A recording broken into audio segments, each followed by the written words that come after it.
దేశంలోని విద్యా వ్యవస్థ కార్పొరేట్ మాఫియా చేతుల్లోకి వెళ్లిపోయిందని, విద్యను వ్యాపారంగా మార్చి చిన్నారులపై అధిక భారం మోపుతున్నారని కన్జ్యూమర్ రైట్ కౌన్సిల్ జాతీయ అధ్యక్షుడు డాక్టర్ వికాస్ పాండే ఆందోళన వ్యక్తం చేశారు.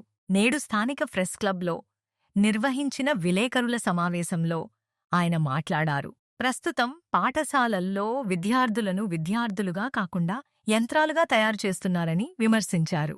5వ తరగతి నుంచే ఐఐటి, నీట్, మెడికల్ ఫౌండేషన్ పేర్లతో ప్రత్యేక తరగతులు నిర్వహిస్తూ చిన్నారులపై తీవ్రమైన మానసిక, శారీరక ఒత్తిడి పెంచుతున్నారని అన్నారు. ఇంజనీరింగ్, మెడికల్ ప్రవేశ పరీక్షల కోసం చిన్న వయసులోనే విద్యార్థులను సిద్ధం చేయడం వారి బాల్యాన్ని దూరం చేస్తోందని పేర్కొన్నారు.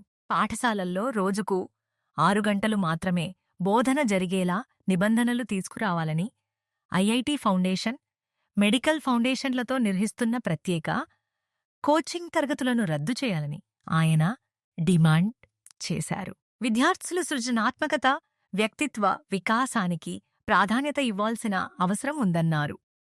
విద్యార్థులపై పెరుగుతున్న విద్యాభారం, అధిక ఫీజుల వసూళ్లపై కేంద్ర ప్రభుత్వం దృష్టి సారించాలని, ఈ హాయంపై కేంద్ర విద్యాశాఖ మంత్రి ధర్మేంద్ర ప్రధాన్ వెంటనే స్పందించి తగిన చర్యలు చేపట్టాలని డాక్టర్ వికాస్ పాండే విజ్ఞప్తి చేశారు.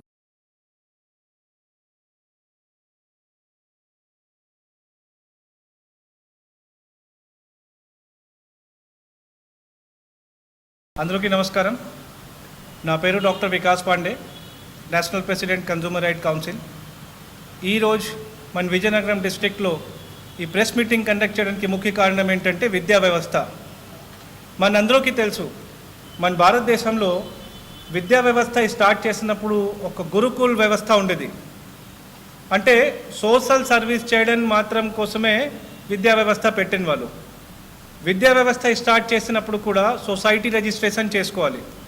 సొసైటీ రిజిస్ట్రేషన్ మీనింగ్ ఏంటంటే నో లాస్ నో ప్రాఫిట్. అంటే డబ్బు సంపాదన చేయడానికి ఒక విద్యా వ్యవస్థ స్టార్ట్ చేయకూడదు, ఒక స్కూల్ కానీ కాలేజ్ కానీ రన్ చేయకూడదు. బట్ ప్రజెంట్ మన భారతదేశంలో జరుగుతుంది ఏంటి, కంప్లీట్గా విద్యా వ్యవస్థ ఒక మాఫియా చేతిలో వెళ్ళిపోయింది. 10,000 నుంచి 2 లక్షల వరకు ఫీజు వసూలు చేయడం జరుగుతుంది. అది పక్కన పెట్టే సిబిఎస్ఈ రూల్ పరంగా ఏ స్కూల్ అయినా 6 అవర్స్తో ఎక్కువ రన్ చేయకూడదు. పిల్లలకి ఓన్లీ చదువుతో పాటు వాళ్ళకి ఫిజికల్ ఎక్సర్సైజ్ కానీ అదర్ యాక్టివిటీస్ కానీ ఇది కూడా ముఖ్యమే.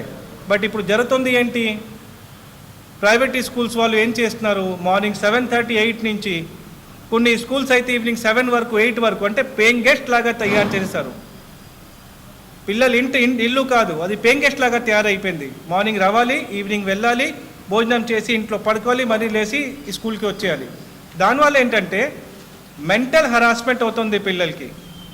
వాళ్ళు మేబీ చదువులో కొద్దిగా కష్టపడి ఐఐటి, మెడికల్ ఇవన్నీ ఒక పదవి వాడుకొని విద్యా వ్యవస్థ వాళ్ళు లక్షల ఫీజు వసూలు చేస్తున్నారు. ఇప్పుడు మనందరికీ తెలుసు, మన మెడికల్ కానీ ఇంజనీరింగ్ కానీ ఎగ్జామ్స్ రాయాలి, క్వాలిఫై అవ్వాలి అయితే అది +2 తర్వాతే. అంటే ఇంటర్మీడియట్ సిలబస్లోనే బేస్ చేసి మనకి ఐఐటి ఫౌండేషన్స్ కానీ మెడికల్స్ కోసం కానీ ఎంట్రన్స్ ఎగ్జామ్ రాయడానికి ఉంటుంది. బట్ ఇప్పుడు జరుగుతుంది ఏంటి అంటే స్కూల్స్ పేరు మనం చెప్పకూడదు, ఎందుకంటే we are not against to any particular business community or we are not against to any government. But ఇక్కడ జరుగుతుంది ఏంటంటే 5th క్లాస్ నుంచి 6th క్లాస్ నుంచి మీరు ఐఐటి ఫౌండేషన్, మెడికల్ ఫౌండేషన్ చెప్పేసి లక్షల ఫీజు వసూలు చేయడం జరుగుతుంది. దానివల్ల ఏమవుతుంది అంటే at the age of 11 years అండి, 10 ఇయర్స్ 11 ఇయర్స్ ఏజ్లో వాళ్ళకి అస్సలు సైన్స్ బాగుంటుందా, ఆర్ట్స్ బాగుంటుందా, కామర్స్ బాగుంటుందా తెలీదు. ఇంజనీరింగ్ చేసుకుని లైఫ్లో ఏం సాధించాలి తెలీదు. మెడికల్ చేసి సర్జరీ ఎలా చేయాలి వాళ్ళకి తెలీదు. బట్ అనుకోకుండా ఈ స్కూల్ ప్రెషర్ వల్ల, పేరెంట్స్ ఇచ్చిన ప్రెషర్ వల్ల పిల్లలు అన్ఫార్చునేట్లీ ఎడ్యుకేషన్ సిస్టమ్ పాడైపోయింది కాబట్టి ఇంజనీరింగ్, మెడికల్ గురించి చచ్చిపోతున్నారు అందరూ. దానివల్ల ఏమవుతుంది, వాళ్ళు 12th వచ్చినప్పుడు వాళ్ళకి తెలీదు అంటే వాళ్ళు మ్యాథ్స్లో బాగుందా, లేకపోతే సైన్స్లో వాళ్ళకి బాగుంది, లేకపోతే ఆర్ట్స్లో బాగుంది తెలీదు. అందరికీ గోల్ ఒకటే, ఇంజనీరింగ్ చేయాలి, మెడికల్ చేయాలి. దాని తప్ప వేరే మార్గం లేదా ప్రపంచంలో? బోల్డ్ ఉన్నాయి.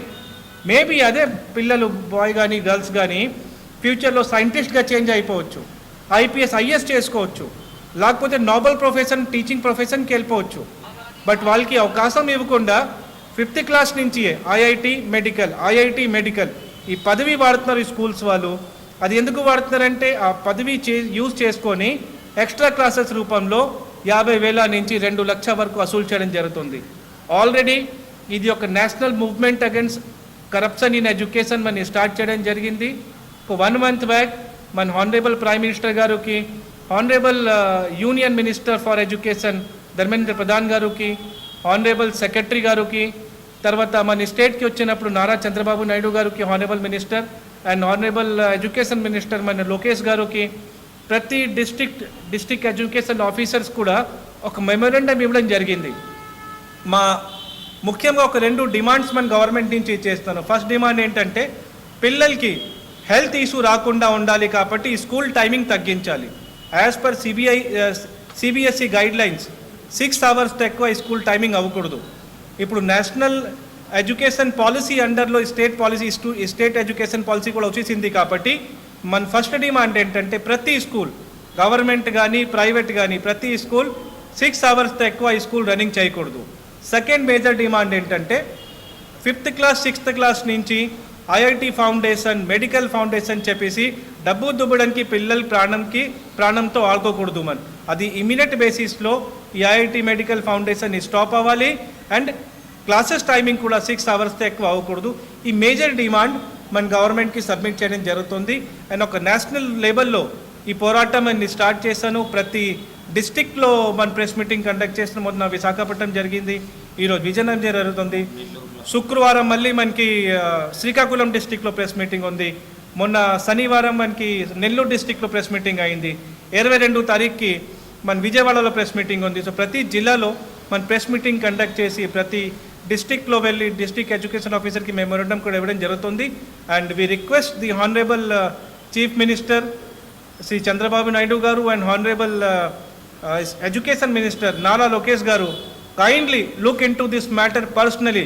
మీ కూడా పిల్లలు ఉన్నారు, మీ పిల్లల భవిష్యంతో ఎవరు ఆడుకుంటే మీకు ఎలా ఉంటుంది అంటే అన్సర్టన్లీ ఇది పిల్లల లైఫ్కి మన మర్డర్గా తయారైపోయింది విద్యా వ్యవస్థ. ఇది ఇమ్మీడియట్ బేసిస్లో స్టాప్ అవ్వాలి.